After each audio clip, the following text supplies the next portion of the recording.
गलियों में, चौकों में, चौराहों में जो नौजवान ख्वातीन को हिरासा करते हैं, आखिर वो चाहते क्या हैं? उनकी तबीयत में ये चीज़ क्यों होती है कि वो औरतों को तंग करते हैं? ये उनकी फितरत का हिस्सा है। आज जो ये काम कर रहे हैं वो कल नहीं करेंगे। ठीक है। किसी दौर में हम भी स्टेज से गुजरे हैं जब हमें भी रिक्शे पे बैठी हुई, कॉलेज में साथ पढ़ने वाली, गली में जाने वाली लड़कियां अच्छी लगती थी, अट्रैक्ट करती थी। अच्छा लगना और हुटिंग करना, आवाज़ें ओ कसम। भाई, हर दौर के अपने तकाजे। उस वक्त ये भी बहुत बड़ी बात थी, किसी को देख लेना, ठीक है। किसी को खत फेंक देना, ये बहुत बड़ी बात होती थी। उस वक्त ये टेलीफोन्स का दौर नहीं था ना हमारे। मैंने यानी नोकिया 3310 से मैंने आगाज़ किया फ़ोन लेना, और उस वक्त मैं फर्स्ट ईयर में था। सही। तो हमारे दौर में इस में भी ये होता था, हमें भी लड़कियां अट्रैक्ट करती थी। आपने ये समझना, दूध, मलाई और घी एक ही जैसी चीज़ें हैं और दूध से ही बनती हैं। जी। तो दूध महंगा है या मलाई? मलाई महंगी। मलाई महंगी है देसी घी? देसी घी। अब दूध, जब मलाई बनता है तो मलाई के अंदर दूध की खसूसियात होती हैं, लेकिन वो दूध नहीं रहती। बिल्कुल सही। मलाई जब देसी घी बनती है तो देसी घी के अंदर मलाई की खसूसियात होती हैं, लेकिन वो मलाई नहीं रहता। मलाई नहीं रहता। इसी तरह लड़का जब लड़का होता है तो उसके अंदर मर्दाना खसूसियात होती हैं, लेकिन वो मर्द नहीं होता, वो एक लड़का है। पागलपन है उसके अंदर, चंचलापन है एक। सही। जब वो मर्द बन जाता है तो उसके अंदर फिर लड़कों वाली कोई बात नहीं रहती, वो खसूसियात होती हैं। ठीक है। फिर मर्द से जब वो मैच्योर इंसान बनता है तो वो ही टीनेजर वाली हरकत और सकनात वो कर सकता है, मर्दाना खसूसियात भी होती हैं, लेकिन उस पर गालिब नहीं होती कोई चीज़ ऐसी। बिल्कुल ठीक। बात समझ रहे? अब ये समझने के लिए आपको ना, आप ये इस तहजीब याफ्ता दौर के अंदर ये सवाल पूछ रहे हैं ना जी। आपको जाना पड़ेगा स्टोन एज में, जब सर्वाइवल का दौर था, जब आपका जीना ही एक बहुत बड़ी कामयाबी था। आज की कामयाबी क्या है? बड़े बड़े कारखाने हो, आपकी गाड़ियां हो, आपके पास लग्जरी हो, पैसा हो, तो ही आप समझते हैं ना कि आप कामयाब हैं। उस वक्त कामयाबी क्या थी? आप बच गए। कामयाबी क्या थी? आप जिंदा हैं। कामयाबी क्या थी? आपके पास खाना है। बिल्कुल सही।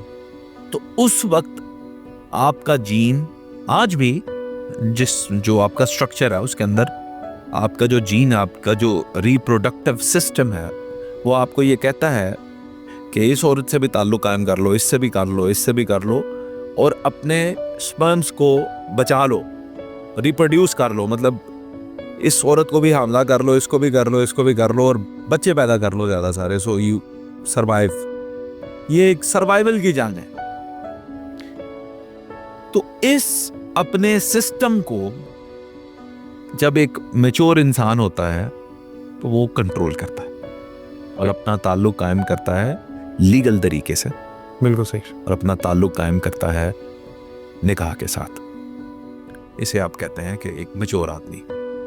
और वही काम जिसे आप नाबालिग कहते हैं, या बलूगत की उम्र में एंटर होते हुए टीनेजर्स को जब आप देखते हैं तो वो क्या करते हैं कि वो अनकंट्रोल्ड होते हैं। ऐसे मामलात दिल फेंक कह लिया, समझ नहीं आती क्या करना। सही, ऐसी उम्र में जो है, तभी तो आप ये देखें कि हमारे मज़हब के अंदर कितनी अर्ली एज से, यानी बलूगत का जो साल है उसी साल से ही आपको शादी की इजाज़त मिल जाती है, ना कि इंसान गलत रास्ते इख्तियार ही ना करे। बिल्कुल सही जी। तो वेस्ट में ये चीज़ उन्हें समझ नहीं आती थी, तो उन्हें ये पता चला कि उन्होंने इजाज़त तो दे दी 18 साल की लड़की को शादी करने की, कहा कि 18 साल से कम उम्र लड़की शादी नहीं कर सकती, लेकिन उन्होंने बाद में नतीजा ये हासिल किया कि हमारी 18 साल की लड़की जो है वो वर्जिन कोई रह गई है शादी के लिए। ढूंढते फिरते हैं ना, बहुत मुश्किल है। हाँ जी। तो ये एक अब लंबा चैप्टर है, बरकैफ ना ऐसा होना चाहिए। मैंने सिर्फ आपको ये समझाया क्योंकि आपने पूछा क्यों करते हैं। ऐसा होना बिल्कुल भी नहीं चाहिए। आज के दौर के अंदर मैं समझता हूँ वालिदैन का माशरे का बड़ा अच्छा किरदार हो सकता है।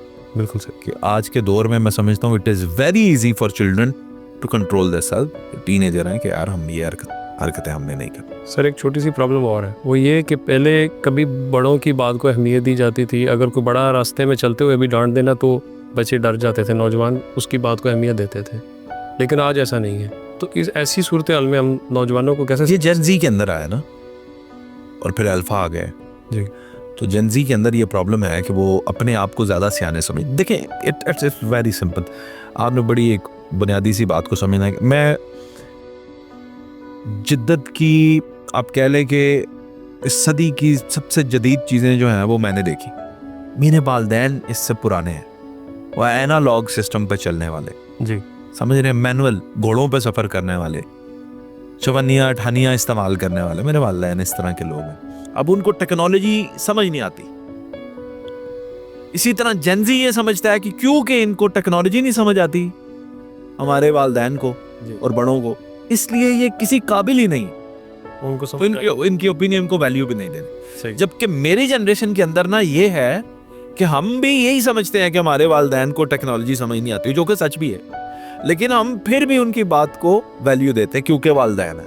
बस ये बड़ा बुनियादी सा फर्क है। बिल्कुल सही।